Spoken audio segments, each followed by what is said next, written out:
Mr. Trump, in 1999, you said you were, quote, very pro-choice, even supporting partial birth abortion. You favored an assault weapons ban as well. In 2004, you said in most cases you identified as a Democrat. Even in this campaign, your critics say you often sound more like a Democrat than a Republican, calling several of your opponents on this stage things like clowns and puppets. When did you actually become a Republican?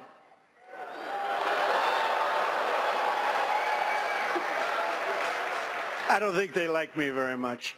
I'll tell you what, I've evolved on many issues over the years, and you know who else has is Ronald Reagan evolved on many issues. And I am pro-life, and if you look at the question, I was in business, they asked me a question as to pro-life or choice, and I said, if you let it run, that I hate the concept of abortion. I hate the concept of abortion. And then since then, I've very much evolved. And what happened is friends of mine years ago were going to have a child, and it was going to be aborted, and it wasn't aborted, and that child today is a total superstar, a great, great child. And I saw that, and I saw other instances, and I am very, very proud to say that I am pro-life. As far as being a Republican is concerned, I come from a place, New York City, which is virtually, it's almost exclusively Democrat. And I have really started to see some of the negatives. As an example, and I have a lot of liking for this man, but the last number of months of his brother's administration were a catastrophe, and unfortunately those few months gave us President Obama, and you can't be happy about that.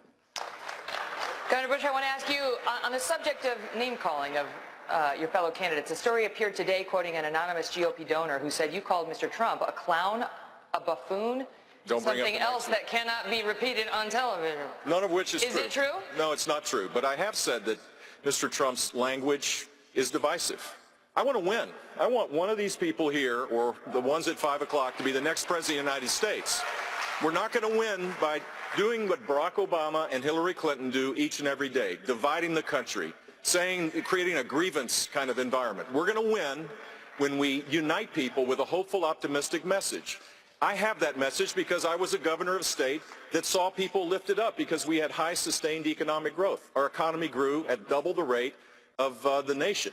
We created 1.3 million jobs. We led the nation 7 out of those 8 years.